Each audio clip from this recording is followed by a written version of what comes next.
Okay, so those of you interested in these trolling flies that I'm making, and you're looking at this at the thing on eBay, I just wanted to go through my whole setup here. This is the trolling fly, part of the shad pack, basically a thread fin shad that already has the, you see the description there, it already has the deflection disc on it to give it a wiggle, the eyes and everything like that.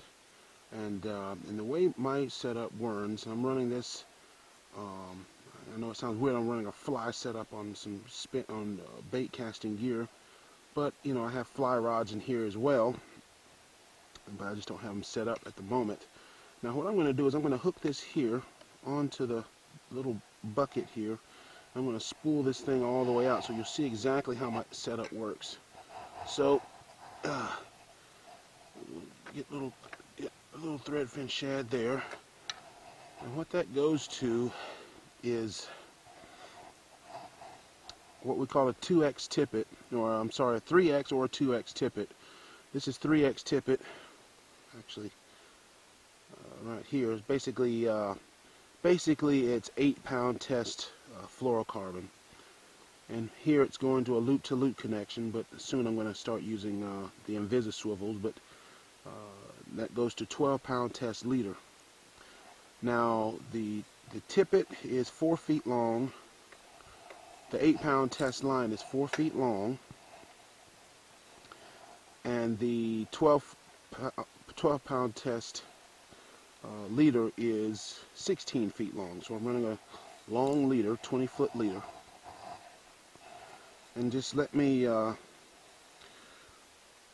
show you how to do this. Now we'll go over rods and reels and all that later. We'll just back this up. Now I come to my lead core line. Right, basically a loop-to-loop connection again. You could put a swivel there if you want, but loop-to-loop connection. All that 16 feet of loop-to-loop connection. Then I go to some then I've got some weight forward fly lines, number 6. Just some cheap stuff that you can get from the Wally World or whatever. Once again, you got it spliced in here, sort of. And there's my loop, and from my loop to the fly line. And then there's 90 feet of 6-weight fly line on here. So I'm not going to bore you to death with this. I'm just going to peel it all out until we get to the back. Alright, so just right here at the backing, we have just basically a nail nut. I got 50 pounds, 50 yards of Dacron backing here. And I usually let that out up to somewhere about the front eye there. And usually when I'm trolling, I'll just engage the clicker and just leave the reel disengaged. Right. That way when a fish takes it, it starts screaming, and I just start reeling. But for right now, just kind of letting you see how my setup works. If we look all the way back up there to the house, a little humble abode there, that's a long way up there. That's 190 feet of fly line, all right, plus 16 feet of basically 20-foot, leader / tippet and all that kind of thing. So you're talking 90, 100, 110 feet of line out. This is long lining, flat lining, and if you get up there, you can see the fly line. It floats, but you've added 16 feet of lead core line that gets it down in the water, and then the leader and the tippet are just invisible under the water to the fish. And so it's a very effective system. All right, I've caught some nice. The most success I've ever had in fishing of any kind has always been trolling, and fly trolling is my favorite because the line, the way the line works, it tracks behind the boat a lot better than a lot of this other mono cuts across so badly. I hate it. But anyway, and this is 50 yards of the Dacron there, and that's all I use. And this is a Berkeley Big Game rod. This is my dad's old fishing rod. My dad passed, and I, kind of inherited it. And I just got it married to a Shakespeare Tidewater TW20 reel. I like it. It's good, if you're going to be trolling below the dam or something like that. It's got some backbone to it, and it can take all the trolling. But it's basically a fly trolling system that's kind of been married to this, bait caster thing, okay? And you can do this however you want. Now, what we'll do is go back up here to the house, and I'll show you the fly rods that I use as well. You know, you can take this same system and just put it on a fly rod, and it'll work just as well. And but so there you go. Long amount of line out, and that's exactly what you want. So we're going to reel this back in. Won't bore you to death with that, but that's the sort of a breakdown of the system. So let's go back up, and I'll talk about the rods, the fly rods, as opposed to just the bait caster style rod. All right, so here we are, and this is, you know, these big trolling style reels. You can fit all that line on there. Just make sure you got something that's got a nice big capacity to it. You're gonna have to have a hot rod that has a reel seat that can accompany it. And that's what you need there. But that's the bait caster style setup. Let's look at the fly rod setup. Now I've got two fly rods here.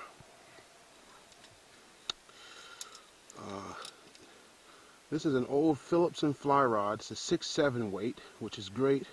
This rod here is how I first stumbled into fly fishing, trolling. I was using some teeny fly line, the one with the sinking tip, and I was just casting, you know, I got sick and tired of being out there on the river that day, just casting line, boring, wearing my shoulder out, and I just got sick of it out there in my little pirogue, my little boat. And what I decided to do was to just leave the line out in the water, and I was just kind of drifting along with the current. Bam, fish on. So Phillips fly rod blank, fiberglass, 6/7 weight, 8 feet long, and that's what I used. That's how I first got into this, and then it was several years before I really began to think about using these sorts of techniques and refining them. And then I got back out in the river, took up fly tying, and then I started building some of my own rods here. And this is what I call a convertible rod. This is a fiberglass,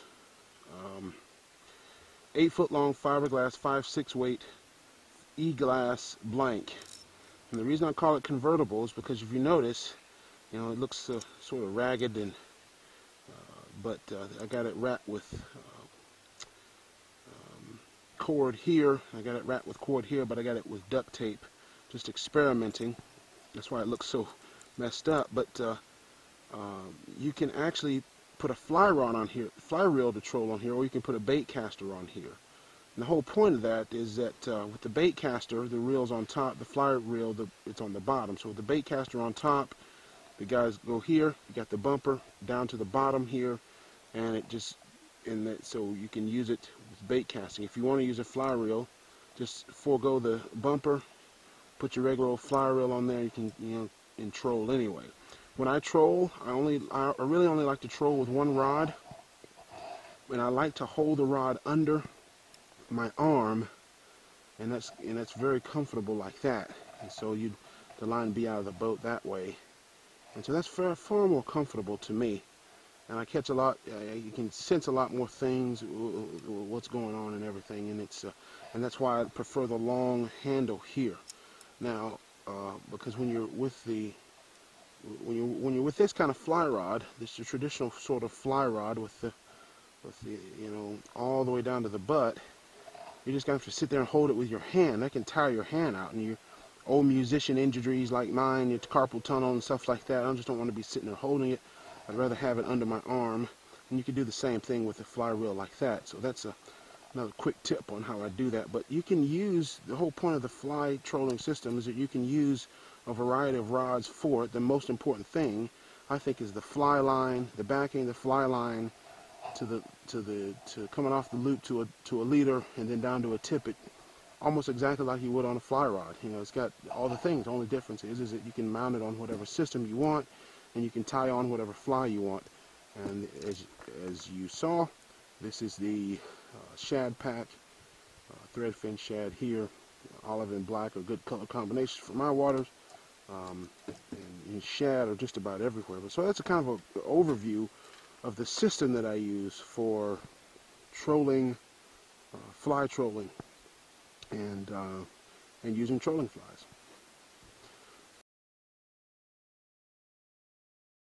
Okay, so here's another look at the flies that you're looking at here. For those of you who are on the eBay page and looking at the shad pack specifically.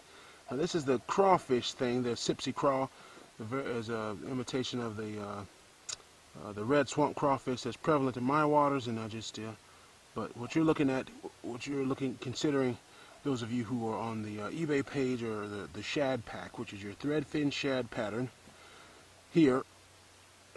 And then no. Get your shad pattern here, kind of the bluish grayish color here, and then the thread fin shad pattern here, which is the olive and sort of the black back on it. Now, why? Let's pick off a couple of these suckers and get them here on the snow. Oh, so why? What's the deal with the lip? You know, a lot of people look at that and they think, dude, what the heck is going on there? Again, that is a deflection disc. So we were talking about the rods, right? That's a deflection disc. Gives it a wiggle, and it adds weight to help to get the fly down.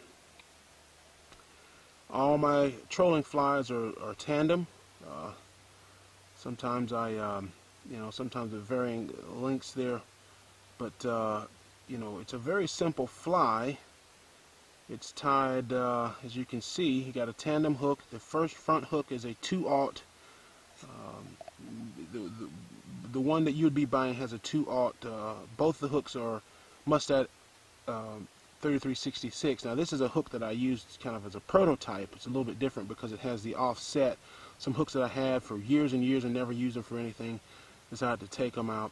So this is 2/0 3366 Mustad hook here, a sprout hook, and a number 4 3366 hook here. 50-pound test mono on both of them, and they're super glued in place, threaded in there. Body is made from wool, just wool, no chenille. I've never been a chenille man. And the under wing here, and the over wing, boy, just to tell you what, that's why you have those stingers. They hook on everything. So just imagine what it does in the water. The over wing there is, and the under wing is Congo hair. Got a little red in there to simulate gills and bleeding and things like that. And I got eyes on there, because you may not be able to hear that, but there's a little bit of a rattle in it. But it gives you that the look of the fish, bait fish. The whole point of that deflection disc, to me, it looks like the open mouth of a feeding bait fish. That's what it looks like to me. And it gives it a wiggle, swiggle. It just kind of wiggles in the water, very subtle wiggle. And I find that catches fish. It just catches fish. And same thing here. Crystal flash is the main flash on this fly. It's the only flash on this fly in particular.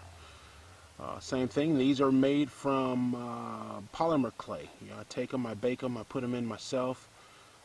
Not every one of them are perfectly centered. That gives it a little bit of an odd, more erratic movement. So each one's going to have its own little distinct movement to it. And although the crawfish is the same way. This just simulates the fantail of a crawfish. Guess what? The hook actually represents some of the tentacles and stuff that come off of it. And the main thing we're exaggerating here is the pinchers. But that's the whole point, is that adds action to the fly. I mean, because when you're trolling, whether it be you're rowing, paddling, or using an electric trolling motor, just pulling lures through the water with no action, you ain't gonna catch nothing. I'm just telling you. The only way you're gonna catch something is if you impart action to the fly. Now, when you're fly casting, it's the way you retrieve. You do short strips. Sometimes you do long strips. Sometimes you do long, short, or short, long, whatever. And you vary the retrieve. Well, when you're trolling is essentially the equivalent of a perpetual retrieve. Your hook is just permanently in the water. You don't waste time casting. Casting doesn't really catch fish. What catches fish is putting the bait in front of their face, and nothing keeps the bait in the water as long as trolling does, and that's why I take up trolling. And the way you vary your, one of the ways that you quote-unquote vary your retrieve is to, one, put some sort of contraption onto the fly that will impart action to the fly. This is why bass fishermen have spinner baits and crankbaits, and you know, they have all kinds of crankbaits, deep diving crankbaits, shallow running crankbaits, lipless crankbaits, and they're all designed to give specific types of action. Well, it's high time that fly fishermen do the same thing, and that's what this is all about. And so, that's why I'm doing it. So, if you're interested in buying these, they're on the eBay page, and I know most of you are watching this video have already seen the eBay page, but you can go to the eBay page, you can purchase them there, and try these out, and let me know what you think about them. You know, once you get them out there on the water and you use them, and you catch fish, send me photos, those kinds of things. So seriously, if you've really been wanting to get into fly trolling, not quite sure how, try these flies out, and then shoot me a message when you go out there and catch some fish, because these things do catch fish. And most of the ties, basically all the flies that I tie are designed to actually mimic the bait fish that are bait fish and the things that they're fishing and feeding on. And so there you have it.